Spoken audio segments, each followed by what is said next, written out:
Hi everybody, and welcome to the fourth in my series of first listen to videos where I listen to classic albums for the first time. And as you have seen, today we are listening to Odessey and Oracle by the Zombies. This is the Zombies' second album. On release in 1967, it was a bit of a flop, but over the years it's been regarded as a great album. I believe Rolling Stone magazine had it at number 100 in their 500 best albums ever.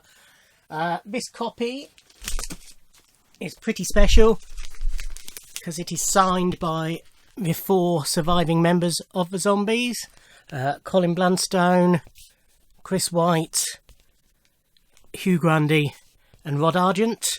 I bought this at one of my local record stores, Heathen Chemistry in Fareham.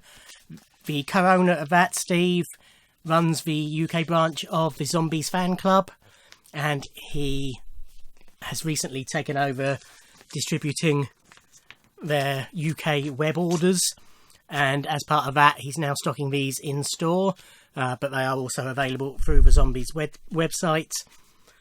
So yeah, really happy. This is a new copy signed by the band. I don't know, or haven't, when I say don't know much, I haven't heard much from the Zombies. She's Not There is a classic song that I absolutely love, and Time of the Season, which is on this album, but wasn't a hit until a couple of years after the album came out. Again, I really love that song. I don't think I know any of their other bits. At the same time as I bought that, I also picked up, again signed, a copy of their greatest hits, which I haven't listened to yet, but none of the album song titles on that leap out to me as being songs that I know. So I'm going to be listening to this fairly blind. So the only track on this I already know is Time of the Season. Yeah, as I say, it's a new copy, plain in a sleeve, but it is poly-lined, which is nice. And it's a reissue on Varese, Varese, with an accent on the first E, vintage.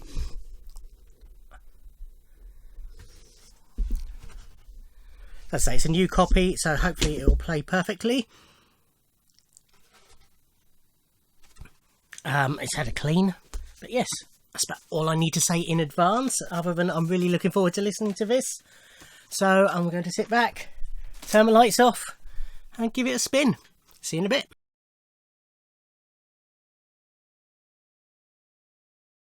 I really enjoyed that. That is a really, really good album. I'm not going to go through track by track on this because although I loved the album, a lot of the songs were very similar, and I'm sort of looking through the track listing, I'm having trouble differentiating between the tracks. As I say, that's not to put the album down in any way, it's just the Zombies have their sound and all the tracks have that sound, if that makes sense. So it's not that it's samey, it's just that they're similar. So, you know, whereas with previous albums, each track has I've done in this series, previous albums I've done in this series, whereas with those, the tracks have been pretty distinct on all of them, and I could read through and more or less say, yes, that was this track, that was this track. I remember with this, I say that's not the case. It just worked as a group of songs as a whole, which, although they sounded similar, were distinct enough that it didn't get boring, but it also worked as thematically as a whole, because, you know, it had that unified sound. Oh, I don't know if this makes sense. I hope you know what I mean. As I say, I'm not doing it down. You know, I really enjoyed this album. It is an album I will listen to a lot, I should imagine. I mean, the hit Time of the Season does stand out a bit, A, because of familiarity, but B, it is slightly different to the rest of the album. So what I'll sort of discuss instead is sort of the zombie sound and how it's different from what I was expecting. Only knowing She's Not There and Time of the Season, I wasn't quite sure what this would be. You know, the cover, it sort of hints at a psychedelia that isn't really there. It's very much of its period. I mean, I have two periods of music that I really, really love, and that is Britpop era, so 94 to 98, 99, round then, and what sort of influenced that, which is 65 to 69, 70-ish. And this is very much an album from 67. I think that's when it came out, wasn't it? That's when it was recorded, certainly. Oh, it actually came out in 68, but it was recorded in 67. It has that feel, that sound, similar to quite a lot of bands of that era. You know, it's a bit Animals-y at times. It's a bit Traffic-y at times. It's a bit Small Faces-y at times. The overarching influence I felt on this album, and was mainly because of the harmonies, was the Beach Boys. Not so much in the styles of song, but the way they were performed, and as I say, specifically the harmonies. I mean, the opening track, Care of Cell 44, it breaks down a couple of times to a very Beach Boys-y, you know, ba ba ba ba, you know, that sort of, you know, Beach Boys-y, Mamas and Papas-y, even relying on just harmonies of vocals for the music.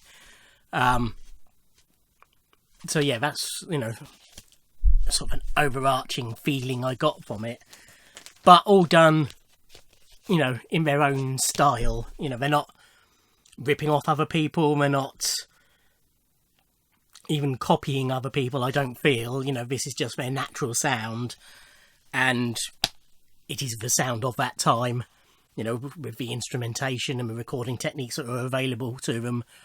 But yeah, anyway, I just really love the album. I highly recommend it. It is an album you can sit back and listen to and enjoy.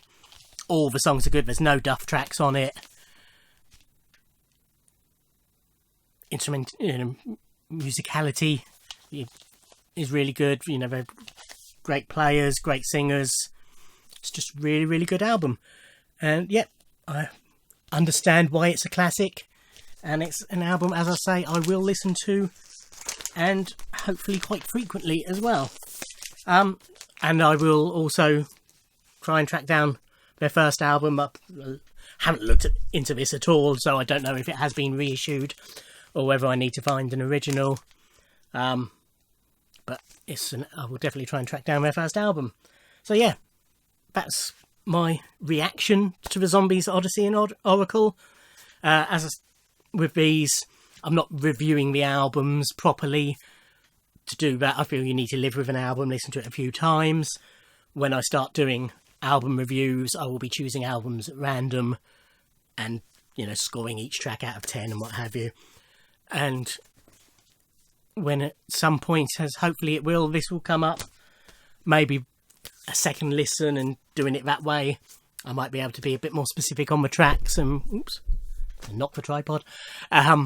Bit more specific on the tracks and real standouts. But yeah, overall, really love that album.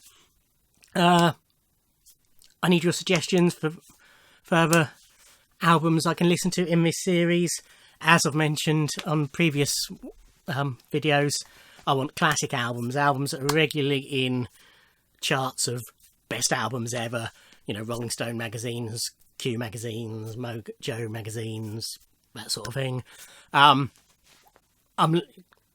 Sort of albums that get articles dedicated to them, to the making of them, in, you know, in such magazines, Mojo in particular, and I mean Q do it as well.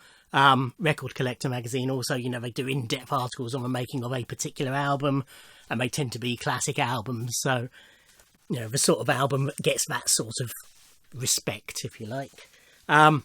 Any genre, doesn't have to be rock and, you know, pop rock and singer-songwritery stuff, which is what it's all been so far. Blues, jazz, funk, soul, R&B, pop, hip-hop, anything really. I'll drop it in the comments below.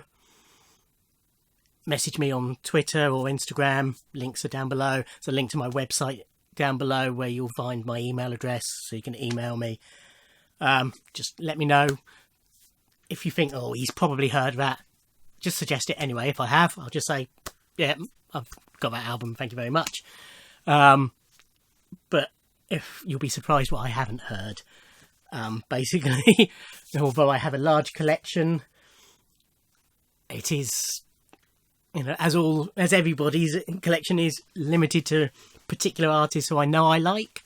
So therefore, there's lots of classic albums by artists that I'm not a huge fan of, that I haven't listened to. Anyway, that's enough waffle. Thank you for watching. Like, comment, subscribe, and I'll see you in another video. Thanks. Bye.